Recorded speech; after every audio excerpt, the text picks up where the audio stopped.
dan nyalakan loncengnya. Thank you. Happy watching. Halo semuanya, welcome back to my channel Nisa Variansyah. Oke, kembali lagi di channel YouTube aku Nisa Variansyah. Aku akan memberikan selalu informasi-informasi tentang kesehatan. So buat kalian yang belum subscribe YouTube channel aku, silakan untuk subscribe terlebih dahulu dan nyalakan loncengnya supaya dapat informasi-informasi tentang kesehatan lainnya. Thank you. Nah, kita akan membahas suatu penyakit yang mengerikan juga selain COVID dan sudah hampir dilupakan, ya kan? Karena adanya COVID ini, jadi sering kita lupakan dan kita malah fokus ke COVID-nya, meskipun ada penyakit yang perlu dan sangat menular, ya kan? Yang disebut dengan TBC. Nanti kita akan bahas apa sih TBC. Katanya TBC itu batuk darah. Katanya TBC itu 2 minggu. Katanya ini TBC ini, TBC itu, TBC ini tidak bisa sembuh, apapun itu kita akan bahas di sini. So, jangan lupa untuk subscribe. Thank you. Like and comment and share. Thank you. Langsung aja kita bahas tentang TBC.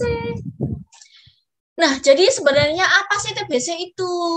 Ya kan, TBC adalah tuberkulosis atau penyakit yang menular yang disebabkan oleh kuman TBC atau Mycobacterium tuberculosis atau MTB, ya kan.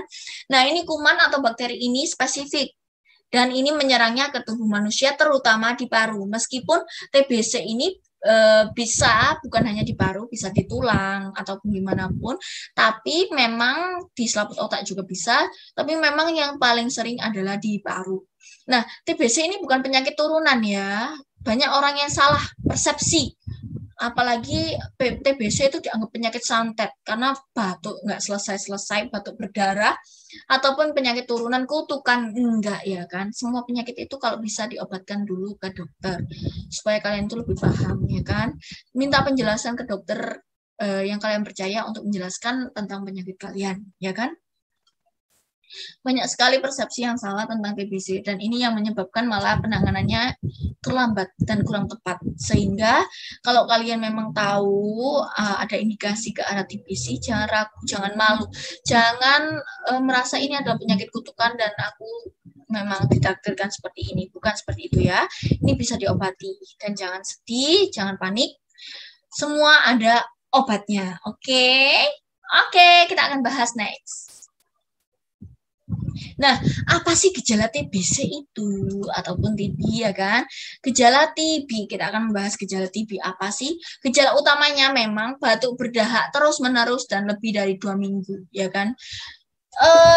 Kondisi batuk lebih dari 2 minggu ini memang ada banyak faktor. Tapi kalau memang dari kuman MTB atau Mycobacterium tuberculosis tadi, memang ciri khasnya memang dia batuk lebih dari 2 minggu.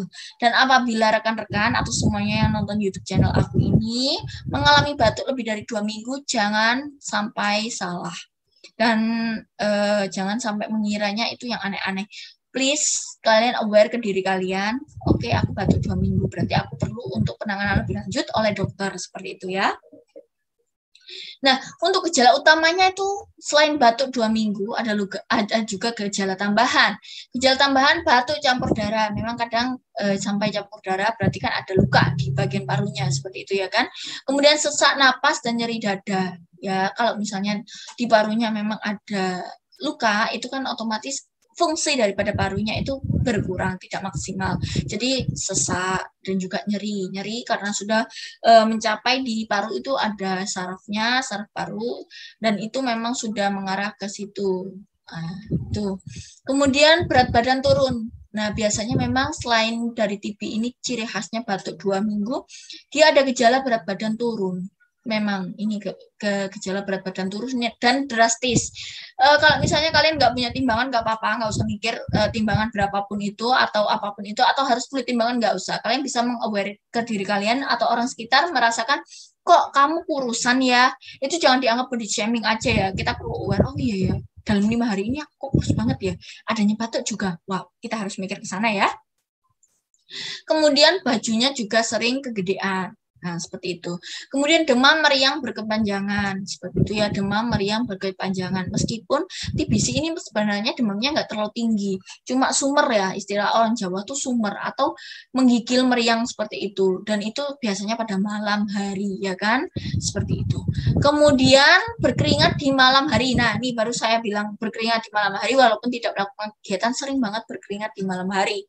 Adanya sesak, kemudian batuk, terutama ya ada batuk itu ya. Kemudian nafsu makan menurun, ya kan? Nafsu makannya menurun, ya kan? Otomatis berat badannya juga berkurang. Memang terutama pokoknya ubarnya di batuk 2 minggu. Apakah kalau misalnya nggak batuk tapi ada gejala seperti mendeham, gitu ya? Atau gitu ya kan? Atau pokoknya rasa tidak nyaman gitu ya kan, lebih dari 2 minggu yang berhubungan dengan batuk itu bisa juga ya kan. Pokoknya intinya kalau misalnya udah lebih dari 2 minggu itu adalah alarm buat kalian ya kan untuk segera menuju ke vaskes ya kan, atau ke dokter-dokter yang kalian percaya, seperti itu. Kemudian apabila memang ada gejala utama dan gejala tambahannya seperti saya sebutkan, jangan lupa untuk segera kunjungi puskesmas. Oke? Kemudian kita akan membahas tentang penularan TB, ya kan? Sebenarnya penularan TB ini, kuman TB keluar dari udara pada saat menderita batuk, bersin, atau bicara. Ini pentingnya memang kalau penyakit pada sistem pernafasan, pentingnya memakai masker, ya kan? Kemudian kuman TB terhirup oleh orang lain, orang yang sehat, kemudian menuju ke paru-paru dan menyebar ke bagian tubuh lainnya. Tapi memang dia biasanya di paru, ya kan?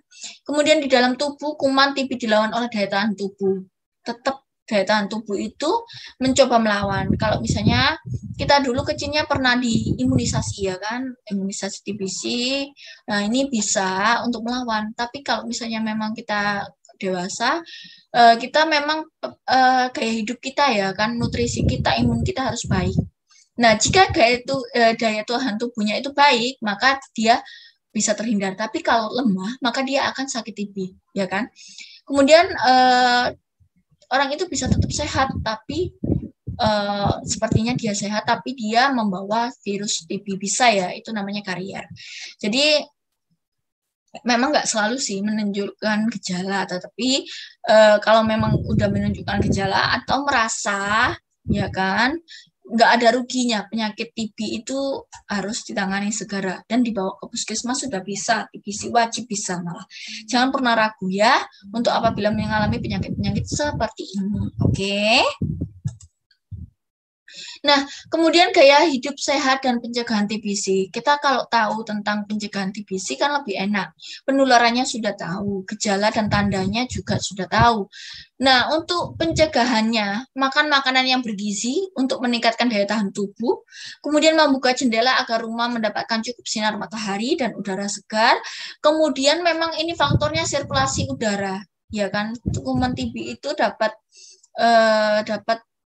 apa ya istilahnya, kita menjagalah sirkulasi udara, ventilasi udara, jendela tolong dibuka seperti itu. Kemudian menjemur alas tidur agar tidak lembab. Ya seperti biasa, kalau memang kita gaya hidup kita juga tidak baik, ini kan bisa menyebabkan bakteri dan patogen ataupun virus-virus itu kan juga nyaman ya di situ. Kemudian mendapatkan suntikan, nah suntikannya BCG untuk anak-anak. Jadi untuk moms dan bunda, apabila anaknya di bawah 5 tahun, ini usahakan untuk mendapatkan imunisasi BCG.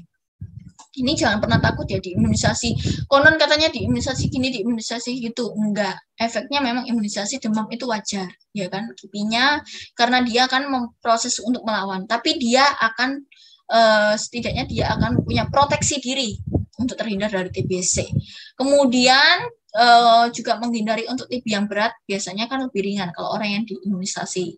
Dan juga meningitis dan juga miliar, ya kan? Untuk meningitis ini di selaput otak. Bisa, TBC itu jangan kira di paru, di tulang aja, tapi di otak bisa, di selaputnya ya, lebih ke meningennya. Kemudian untuk olahraga teratur seperti biasa agar kondisi tetap bugar, sehat, dan tidak merokok. Ini penyakit di paru, usahakan tidak merokok karena merokok itu bisa mengaktifkan dari sel-sel radang, ya kan, interleukin seperti itu. Jadi dia gampang untuk terkena infeksi. Oke, Bunda. Sudah paham kiranya Bunda tentang gaya hidup sehat dan juga pencegahan TBC. Yang terpenting adalah untuk mencegah. Kalau kita bisa mencegah, kenapa kita harus mengobati? Tapi sekalipun kita harus mengobati, kita harus obati dengan tuntas dan juga cepat, tepat dan juga teratur. Oke? Oke, Bunda. Oke, tiba di channel terakhir atau slide terakhir seperti biasa. Jangan lupa untuk subscribe YouTube channel aku Nisa Variansyah dan follow Instagram aku @nisavariansyah untuk mendapatkan informasi-informasi tentang kesehatan lainnya. Dan apabila kalian masih belum paham tentang TB, kalian bisa untuk komen di bawah ini akan aku jelaskan atau aku jawab. Dan untuk kalian apabila malu atau ada privasi yang perlu dijaga, kalian bisa DM di Instagram aku @nisavariansyah. Semoga ilmu yang aku share ini berguna untuk kalian, ilmu-ilmu singkat ini, dan jangan lupa untuk selalu berikan respon positif ya kan, karena subscribe itu sebenarnya nggak ada ruginya ya kan. Thank you.